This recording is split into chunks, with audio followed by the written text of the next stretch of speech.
Hello guys, देव chemistry point में एक बार फिर से आपका स्वागत है। कल हमने अल्कोहल के निर्माण की विधियां पढ़ी थी। इसके अलावा उसके भौतिक गुण पढ़े थे और भौतिक गुणों में एक दो प्रश्न भी किए थे। एक निर्माण की विधियों में एक छोटा सा प्रश्न बनता है जो आया हुआ है, मैं आपको बता देता हूँ। प्रश्न इस प्रकार से है कि प्राथमिक एमीन, ठीक है, प्राथमिक एमीन है वो HNO2 नाइट्रस अम्ल के साथ अल्कोहल बनाते हैं। ध्यान से देखिए कि प्राइमरी एमीन है वो नाइट्रस अम्ल के साथ अल्कोहल बनाते हैं। मैं अभिक्रिया लिखता हूं।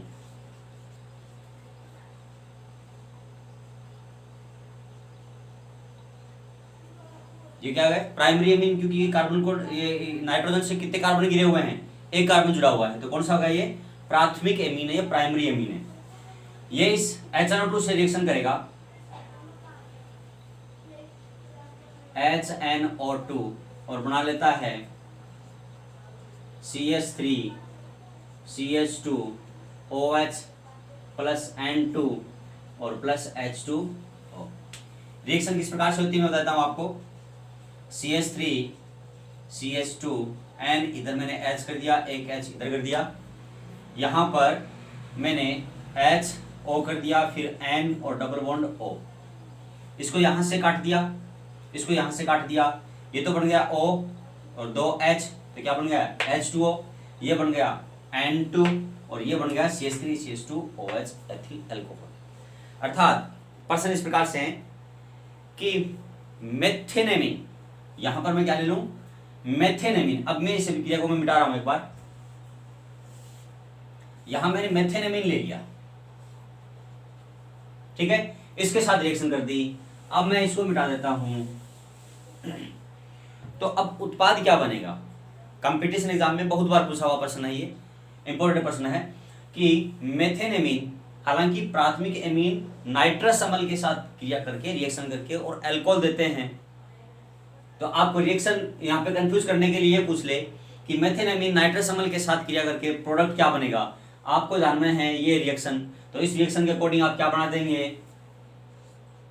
CH3OH प्लस N2 और प्लस H2, ये उत्पाद बना दिया। और क्या होगा? ये आंसर गलत हो गया।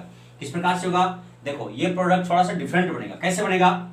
ये देखिए, CH3N, इधर H, ये H, उसमें कोई टेंशन नहीं, वैसा का वैसा लिख देना है।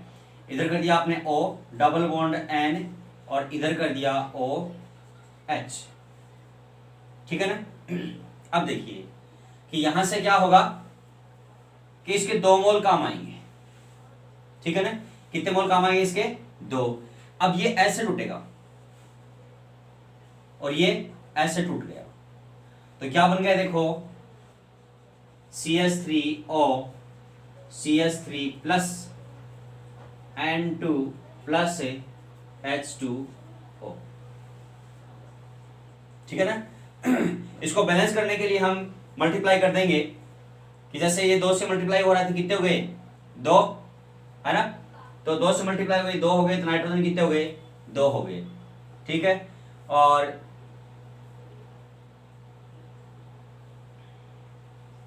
ये यहां पर 2 है, तो इसको मैंने 2 से मल्टीप्लाई कर दिया, ठीक है। ये 2 मोल काम आ गए, ये भी कितने आ गए? 2 मोल काम आ गए। 2 2 कितने हो गए? ये 4। और इसको आप कितने से मल्टीप्लाई कर दे? 3 कर दे, तो ये क्या होगी? इक्वेशन है बैलेंस हो गई। तो यहां पर देखिए, कहने का अर्थ यह है कि यहां पर क्या बना है? डाई मेथिल ईथर या मेथॉक्सी मेथेन बना है। क्या बना है यहाँ पे?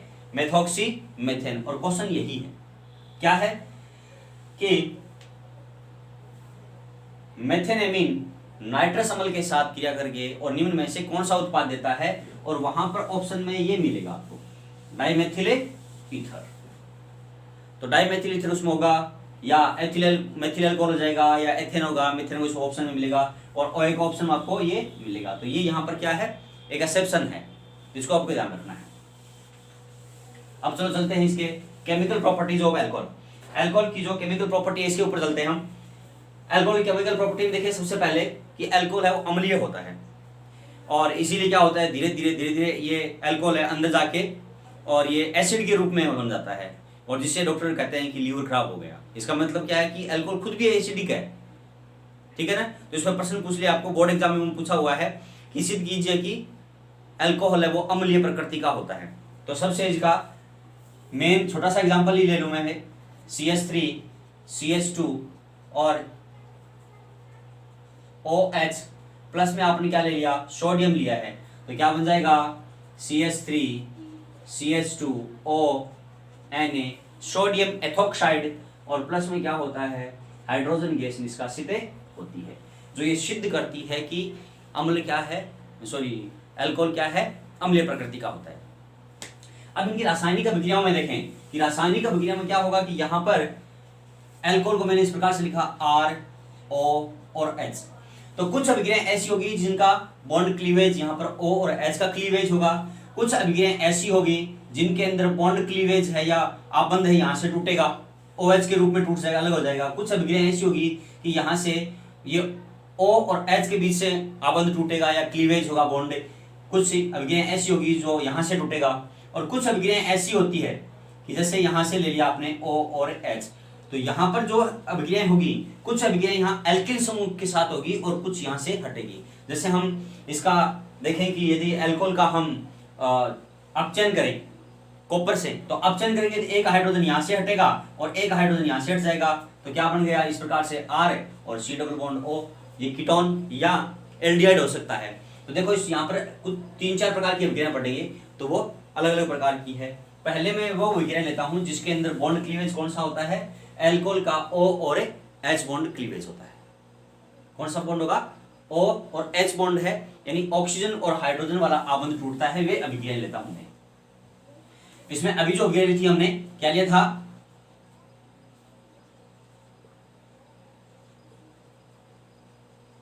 सोडियम के साथ अभिक्रिया करवाई, क्या बन गया था R CH2O Na plus H2 gas बाहर निष्कासित हो जाती है, ठीक है ना। तो ये क्या बन गया है, सोडियम एल्कोक्साइड, क्या नाम होगा इसका, सोडियम एल्कोक्साइड।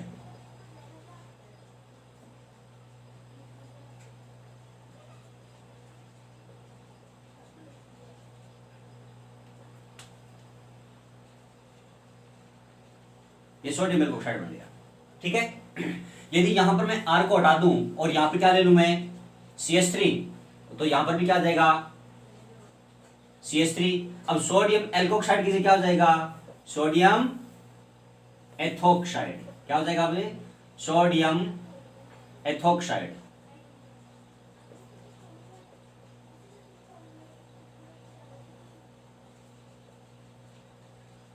ये सोडियम एथोक्साइड क्यों किया है, क्योंकि एथेन के साथ ऑक्सीजन है, तो एथेन ऑक्साइड और सोडियम जुड़ गया तो सोडियम एथोक्साइड बन गया है, ठीक है। दूसरी रिएक्शन देखें हम इसके अंदर,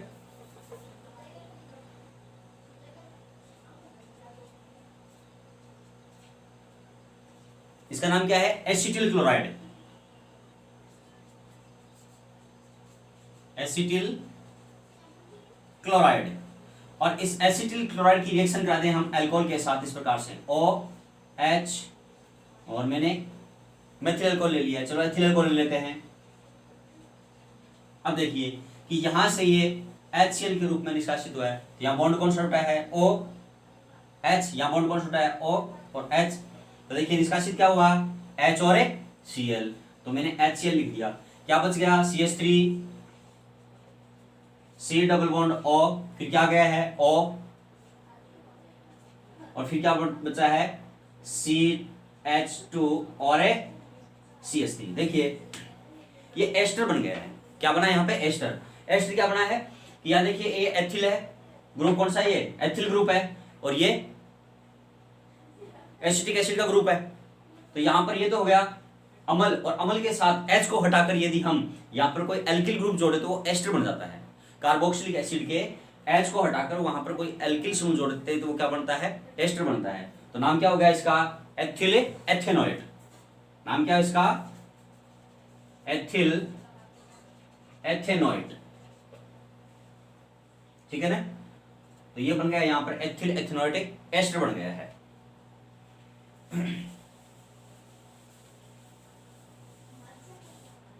दूसरा, हम कार्बोक्सिलिक अम्ल के साथ रिएक्शन करवाते हैं,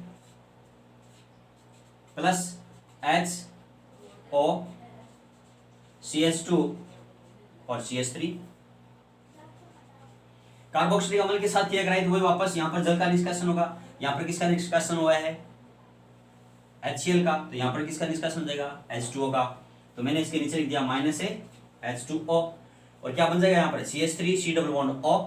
तो CH3 C double bond O बचा हुआ है, यहां क्या गया? वापस O, और O के साथ क्या गया? CH2 और CH3, CH2 और CH3, ये का ये क्या हो गया है? वापस से उत्पाद बन गया है, ठीक है ना। तो यहां पर क्या हो रहा है? देखो, एस्टर का निर्माण हो रहा है। तो एस्टर का निर्माण हो रहा है, इसलिए इस रिएक्शन तो हम कहते हैं एस्टरिफिकेशन, और इसको कहते हैं हम एसिटिलेशन, क्योंकि यहां पर एसिटिल ग्रुप का यहां से योग हो रहा है। दोनों रिएक्शन के अंदर किसका निर्माण हो रहा है? एस्टर का निर्माण हो रहा है। ये एस्टरिफिकेशन हो गया, एस्टर का निर्माण हो गया, और यहां पर भी किसका निर्माण हो रहा है? देखो, एस्टर का निर्माण हो रहा है, दोनों में एस्टर का निर्माण हो रहा है। इसे कहते हैं एसिलेशन या एसिटिलीकरण, क्योंकि एसिटिल समूह का योग हो रहा है, जुड़ रहा है, इसलिए एसिटिलीकरण कहलाते हैं। और इसको कहते हैं एसिटिफिकेशन, ठीक है, एस्टरीकरण कहते हैं इसको। तो ये अभिक्रिया होगी जिसके अंदर बॉन्ड कौन सा टूटता है? O और H बॉन्ड टूटता है। अब कुछ अभिक्रियाएं ऐसी है जिसके अंदर बॉन्ड कौन सा टूटेगा? ये बॉन्ड टूट जाएगा, ये वाला बॉन्ड।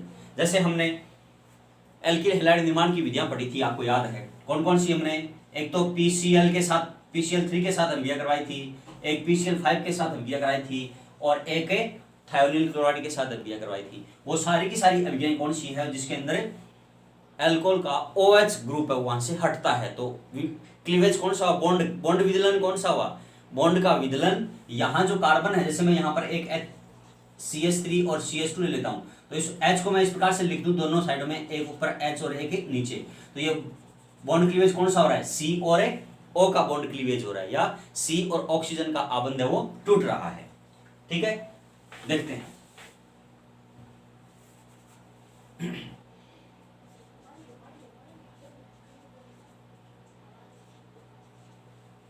मैं पहले PCl5 के साथ अभिक्रिया कराता हूं। तो PCl5 फास्फोरस पेंटाक्लोराइड है, वो इस प्रकार से टूटता है, PCl3 प्लस Cl2 के अंदर डिकम्पोजेज होता है या टूटता है। तो अब इसको मैं यहां से लेता हूं, एक तो Cl3 यहां कर दिया, एक Cl इधर कर दिया, और एक Cl इधर कर दिया। अब मैं दोनों को तोड़ दिया। तो यहां देखिए, ये CH3 CH2 Cl, तो क्या बन गया है? CH3 CH2 और Cl क्या बन गया? एथिल क्लोराइड बन गया। फिर साथ में HCl बन गया, और साथ में POCl3 phospho oxychloride, POCl3 phospho oxychloride, ethyl chloride और HCl हाइड्रोक्लोरिक एसिड का निर्माण हो जाता है। किससे? PCl5 से, ठीक है। इसी प्रकार से यदि हम रिएक्शन ले लें PCl3 के साथ, तो CH3 CH2 में एथिल अल्कोहल ले लेता हूं, और एथिल अल्कोहल की अभिक्रिया करा दी मैंने फास्फोरस ट्राइक्लोराइड के साथ। ये 3 क्लोरीन है,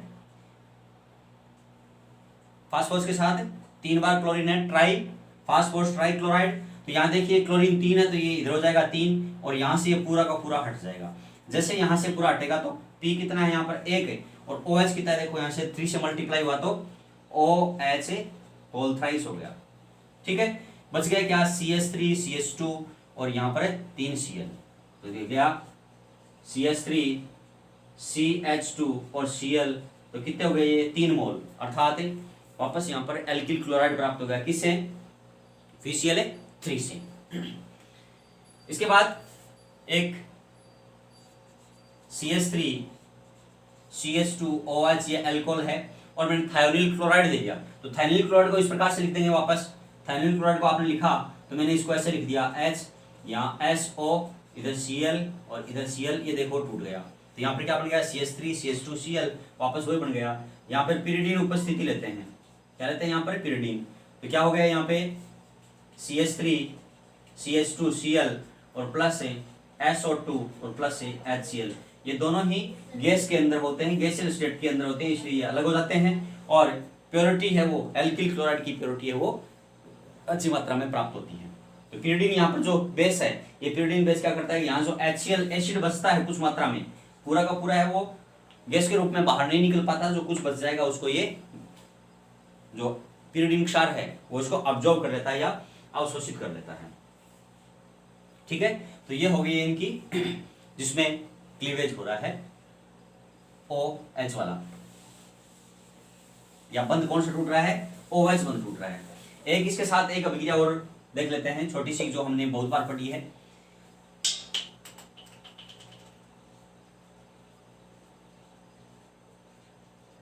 प्लस HX के साथ अभिक्रिया करा जाए। ठीक है, HX के साथ अभिक्रिया कराएंगे तो यहां बन जाएगा, यही वापस देखो H2O के रूप में निष्कासित हो जाएगा, माइनस क्या आ जाएगा, H2O निष्कासित हो जाएगा और CH3 CH2OH का निर्माण हो गया। यहाँ पर यदि HX के साथ HX की जो क्रियाशीलता क्रम देखें तो HX की क्रियाशीलता क्रम होता है HI सर्वाधिक रिएक्टिव होता है, इसके बाद रिएक्टिविटी होती है वो HBr की होती है रिएक्टिविटी, और उसके बाद होती है HACl की रिएक्टिविटी। ये रिएक्टिविटी ऑर्डर है किसके साथ है, एल्कोहल के साथ। और एल्कोहल का देखें तो टर्सरी है वो सर्वाधिक रिएक्टिव होता है एल्कोहल, सेकेंडरी है वो उससे कम रिएक्टिव होता है, और प्राइमरी है वो उससे कम रिएक्टिव होता है। कारण क्या होता है कि इसके अंदर जैसे जैसे प्राइमरी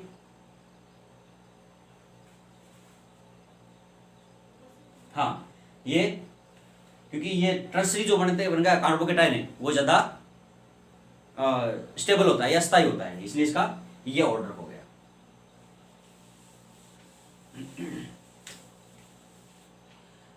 अगला रिएक्शन है वो ले लेते हैं हम, अल्कोहल के साथ है वो अमोनिया की रिएक्शन हो गया, NH3 अमोनिया। अमोनिया के साथ रिएक्शन कराते हैं तो वो यहाँ पर H2O का निष्कासन हो जाएगा, ये H2 होगा, और क्या बना लिया RNH2 प्लस क्या बन गया है H2O। अर्थात किसके साथ रिएक्शन करवाए हम, अल्कोहल की रिएक्शन है वो अमोनिया के साथ करवा देते हैं। तो अमोनिया के साथ करवाने पर यहाँ पर थोड़ा सा रखना है कि एक शुष्क है वो ZnCl2 देना पड़ता है। ठीक है, और थोड़ा सा जैसे इसको हम गर्म करते हैं तो अमोनिया इसके साथ रिएक्शन करके और एक प्राथमिक एमीन का निर्माण करती है, किसके साथ है, अल्कोहल के साथ।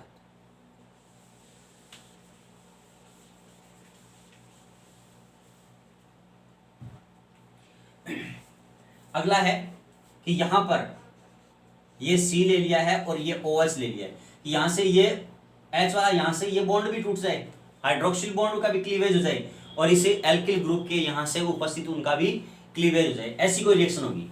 तो उस रिएक्शन में सबसे पहले हम देखें जो मोस्ट इंपॉर्टेंट है, बहुत बार पूछी हुई है, वो देखते हैं हाइड्रेशन,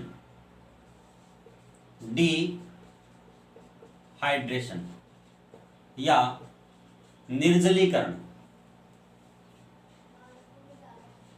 निर्जलीकरण किसको कहते हैं कि इसमें जल के अणु का निष्कासन होगा। जैसे बॉडी में यदि वाटर की कमी हो जाती है तो उसको हम क्या कहते हैं, डिहाइड्रेशन, और वापस हम ड्रिप के द्वारा बॉडी के अंदर है वो वाटर की पूर्ति कर लेते हैं तो उसको हम कहते हैं रीहाइड्रेशन। डिहाइड्रेशन का मतलब होता है कि वाटर की कमी हो जाना शरीर के अंदर, और रीहाइड्रेशन के अंदर उसको कहते हैं कि शरीर में वापस क्या हो जाती है, उसकी पूर्ति हो जाती है। ठीक है, तो ये डिहाइड्रेशन और रीहाइड्रेशन। डिहाइड्रेशन में देखें कैसे होता है कि आपने कोई अल्कोहल लिया, ये अल्कोहल है, एथिल अल्कोहल है, इसकी सांद्र H2SO4 ले लिया, कंसंट्रेट H2SO4 लिया है, टेम्परेचर आपने रखा है। मोस्ट इंपॉर्टेंट चीज यहां पर ध्यान रखना है सिर्फ एक ही है, टेम्परेचर लिया है 4332 केल्विन, यानी 433 केल्विन से 443 केल्विन इसका टेम्परेचर लेते हैं तो ये अभिक्रिया मानी जाएगी, कौन सी, डिहाइड्रेशन। और मोस्ट इंपॉर्टेंट चीज यहां पर ये टेम्परेचर वाली ही है, यदि यहां पर टेम्परेचर चेंज कर देते हैं तो प्रोडक्ट दूसरा बन जाता है। जैसे लिया तो क्या बन जाएगा, यहां पर CH2 double bond CH2 plus H2O का निर्माण हो जाता है।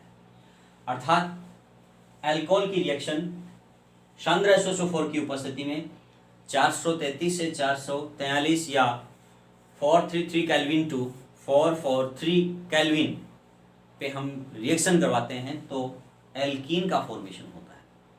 और इस रिएक्शन को क्या कहते हैं? Dehydration of alcohol. क्या कहते हैं इसको? डिहाइड्रेशन ऑफ अल्कोहल या अल्कोहल का निर्जलीकरण कहते हैं। इसमें जितनी ये अभिक्रिया इंपॉर्टेंट है उतनी ही इससे ज्यादा मोस्ट इसकी मैकेनिज्म या क्रियाविधि है। ठीक है ना? मैकेनिज्म या क्रियाविधि, डिहाइड्रेशन की क्रियाविधि देखते हैं, मैकेनिज्म देखते हैं, बहुत ही इंपॉर्टेंट है। बोर्ड एग्जामों में तो ये बहुत बार पूछी जाती है, क्योंकि यहां पर टेम्परेचर की प्रॉब्लम होती है कि टेम्परेचर आपने कम ज्यादा कर दिया तो प्रोडक्ट दूसरा बन जाएगा, इसलिए ये मोस्ट इंपॉर्टेंट है। मैकेनिज्म देखिए,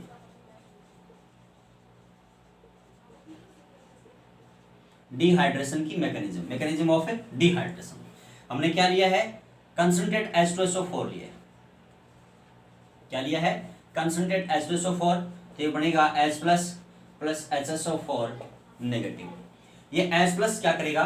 फर्स्ट ऑफ ऑल अल्कोहल के ऊपर अटैक करेगा। क्यों? क्योंकि हम देखते हैं कि अल्कोहल के ऑक्सीजन के ऊपर 2 लोन पेयर ऑफ इलेक्ट्रॉन है। ठीक है ना? यहां पर कितने हैं? 2 लोन पेयर ऑफ इलेक्ट्रॉन है। ये लोन पेयर ऑफ इलेक्ट्रॉन इस हाइड्रोजन के साथ रिएक्शन करेगा। इस हाइड्रोजन आयन के साथ रिएक्शन किया तो देखो ऑक्सीनियम आयन बनेगा। ठीक है ना? प्रोटोनाइज्ड अल्कोहल हो जाएगा। प्रोटोनाइज्ड अल्कोहल या प्रोटोनीकृत अल्कोहल, जिसको कहते हैं ऑक्सोनियम आयन। ठीक है? तो फर्स्ट स्टेप में क्या किया इसने कि अल्कोहल है, ये कंसिडर्ड H2SO4 इस प्रकार से टूटेगा। सेकंड स्टेप में जो ये H प्लस है वो कहां पर अटैक करेगा? इस अल्कोहल के एकांकी इलेक्ट्रॉन युग्म युक्त ऑक्सीजन के ऊपर, लोन पेयर ऑफ इलेक्ट्रॉन वाले ऑक्सीजन के ऊपर अटैक करता है और ऑक्सोनियम आयन का फॉर्मेशन करता है।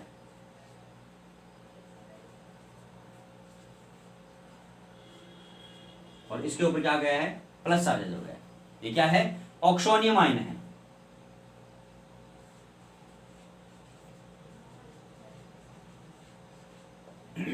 ये ऑक्सोनियम आयन बन गया, एथिल ऑक्सोनियम आयन। अब क्या करेगा? Ethyl oxonium ion third step के अंदर क्या करेगा कि यहां से ये H2O को यहां से हटा देगा, और जैसे ये H2O यहां से हटेगा, यहां बॉन्ड के इलेक्ट्रॉन लेके जैसे यहां से हटेगा तो क्या हो जाएगा कि यहां के इलेक्ट्रॉन ले जाएगा, तो यहां पर एक जो CH2 है इसके ऊपर धनावेश आ जाएगा। तो ये इस प्रकार से हो जाएगा CH3 CH2 और ये O जुड़ा हुआ है इसके साथ, इधर है H, इधर भी है H। मैं थोड़ा सा आगे लिख देता हूं इसको, यहाँ पे प्लस है। अब क्या करेगा कि यहां से ये बॉन्ड के इलेक्ट्रॉन कौन ले जाएगा? ये ऑक्सीजन ले जाएगा। क्योंकि ऑक्सीजन पे देखो कैसा आवेश है? पॉजिटिव चार्ज है। तो ये पॉजिटिव चार्ज को हटाने के लिए इस बॉन्ड के इलेक्ट्रॉनों को ले लेता है, तो यहाँ पर क्या हो जाएगा? इलेक्ट्रॉन की डेफिशिएंसी, और ये कार्बोकेटाइन का फॉर्मेशन कर लेता है CH3 CH2 एथिल कार्बोकेटाइन, और वाटर का फॉर्मेशन हो गया। ठीक है ना? अब ये जो एथिल कार्बोकेटाइन है इसमें क्या होगा? रीअरेंजमेंट होता है। ठीक है? ये पुनर्व्यवस्थित होता है। किस प्रकार से होगा देखिए, या ये रीअरेंजमेंट होकर एक प्रोटॉन का यहां से निष्कासन कर देता है, एलिमिनेशन ऑफ प्रोटॉन। यहां पर क्या करेगा? अगले स्टेप के अंदर एलिमिनेशन ऑफ ए प्रोटॉन कर देगा। तो क्या करेगा देखिए,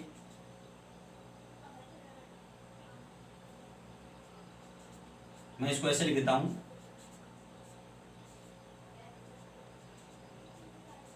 यहां देखो पॉजिटिव।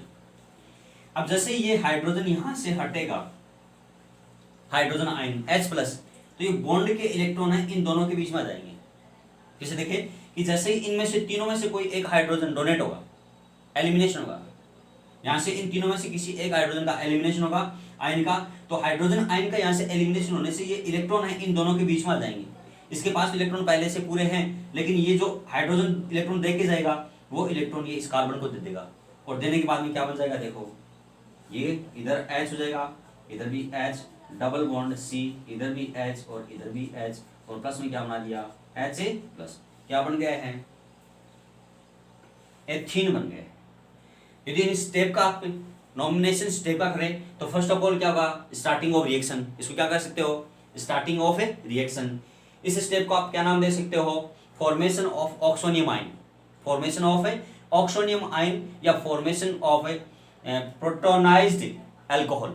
इस स्टेप का नाम क्या दे सकते हो? फॉर्मेशन ऑफ प्रोटोनाइज्ड अल्कोहल या ऑक्सोनियम आयन का निर्माण। इस स्टेप को क्या नाम कर दे सकते हो? यहाँ कार्बोधनायन बना है। क्या बना है ये? कार्बोधनायन। और इंग्लिश में कहते हैं इसको कार्बोकेटाइन। इंग्लिश में क्या कहते हैं इनको? कार्बोकेटाइन। तो कार्बोकेटाइन का निर्माण हो, यहाँ पर इस स्टेप को क्या लिख सकते हो? Formation of carbocation. ठीक है, यहाँ पर क्या होगा? Formation of A carbocation. ये लिखना जरूरी है यदि बोर्ड एग्जाम में देते हो। यहाँ पे रिएक्शन स्टार्ट होगी, स्टार्टिंग स्टेप तो लिख दिया आपने। यहाँ पर क्या लिखेंगे? Starting step. यहां से स्टेप स्टार्ट होता है। दूसरे में क्या ले देंगे? फॉर्मेशन ऑफ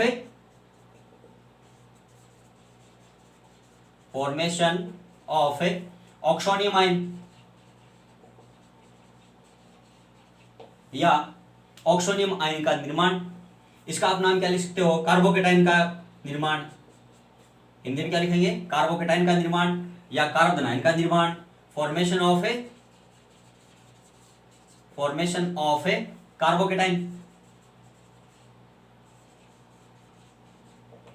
और यहां पर क्या कर देंगे? प्रोटॉन में क्या हो रहा है? एलिमिनेशन। तो ये कौन सा हो गया? Elimination of A proton S plus. या हिंदी में लिखना चाहो तो प्रोटॉन का या विप्रोटोनीकरण। क्या हो जाएगा? विप्रोटोनीकरण। विप्रोटोनी का मतलब है यहां से हटना। तो ये हो गया इसका क्रियाविधि। किसका? Mechanism of A deoxidation, sorry dehydration है उसका मैकेनिज्म है ये, या हम यूं कह सकते हैं निर्जलीकरण का क्रियाविधि है ये।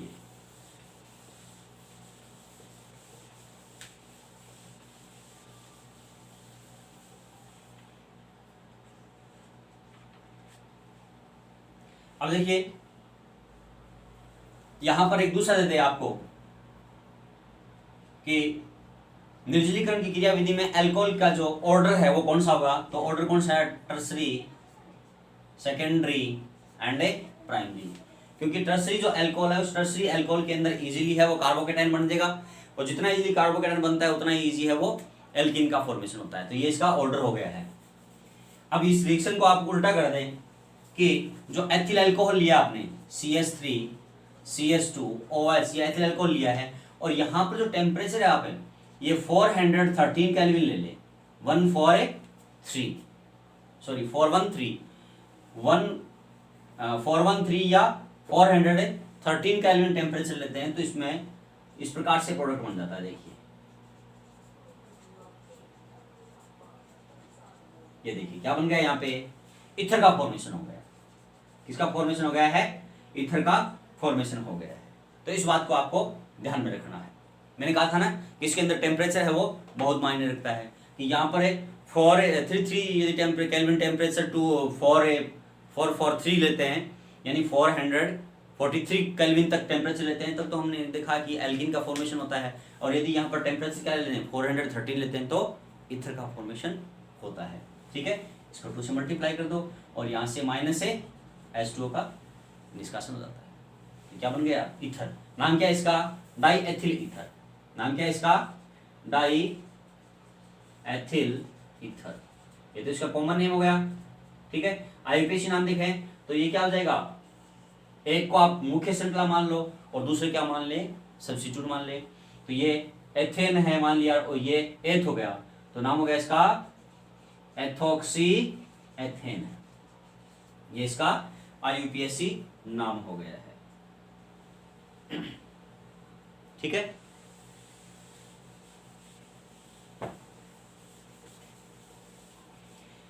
अगली रिएक्शन है इसकी विहाइड्रोजनीकरण। क्या है इसका? विहाइड्रोजनीकरण। विहाइड्रोजनीकरण का क्या होता है?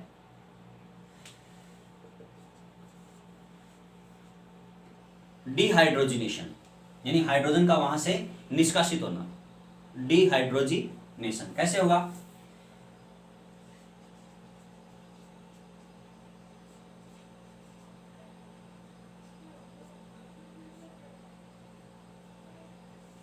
कॉपर ले लेना है 573 केल्विन टेम्परेचर ले लेना।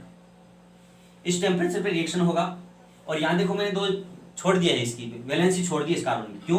क्योंकि यहाँ पर एक कार्बन आता है तो सेकेंडरी, दूसरा यहाँ गया तो टर्सरी, और अकेला ये है तो दो हाइड्रोजन है तो क्या हो जाएगा यहाँ पे प्राइमरी हो गया। तो यहाँ से क्या होगा, यदि यहाँ से हम ये H ले लें और एक H यहाँ से हटा दें तो अब देखो क्या फॉर्मेशन हो गया, यहाँ पर क्या आ जाए H आ गया। ठीक है, तो देखो क्या बन गया CH3CHO, यानी क्या बन गया है एल्डिहाइड। निष्कासन क्या हो गया है H2O का। यहाँ से भी हाइड्रोजन का डिस्कशन हुआ है, यहाँ पे भी हाइड्रोजन का एलिमिनेशन हुआ है, दोनों जगह से हाइड्रोजन का एलिमिनेशन हुआ तो क्या बन गया एल्डिहाइड बना है। ठीक है, उसी प्रकार से यदि यहाँ पर मैंने CH3 लिया तो ये कौन सा हो गया है, पहले तो था ये एथिल अल्कोहल, अब कौन सा हो गया है 2-प्रोपेनॉल। कौन सा हो गया है 2-प्रोपेनॉल। तो 2-प्रोपेनॉल से क्या होगा, ये हाइड्रोजन यहाँ से हटेगा, ये हाइड्रोजन यहाँ से रिमूव होगा, तो देखिए कैसा हो जाएगा कि ये कार्बन है बीच वाला, ये इस कार्बन के इस साइड में भी क्या जुड़ा हुआ है देखो मेथिल, इस साइड में भी क्या जुड़ा हुआ है मेथिल, दोनों हाइड्रोजन यहाँ से हट गए हैं तो क्या बन गया है कीटोन। ठीक है ना, कीटोन बन गया, तो यहाँ पर बन गया इसका कीटोन।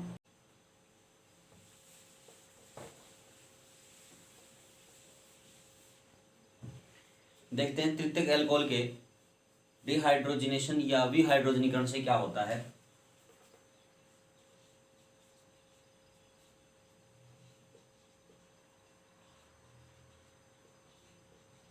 ये तृतीयक अल्कोहल है, नाम हो गया तृतीयक के ब्यूटिल अल्कोहल।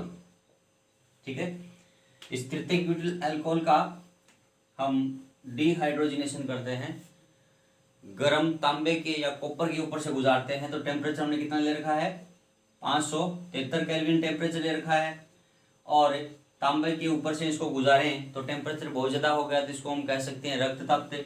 तो क्या होगा यहाँ से कि ये एक तो OH यहाँ से और एक H यहाँ से, मैं इस H को CH3 को इस प्रकार से लिख देता हूँ H2O CH2H, तो यहाँ से H2O का निष्कासन हो जाएगा।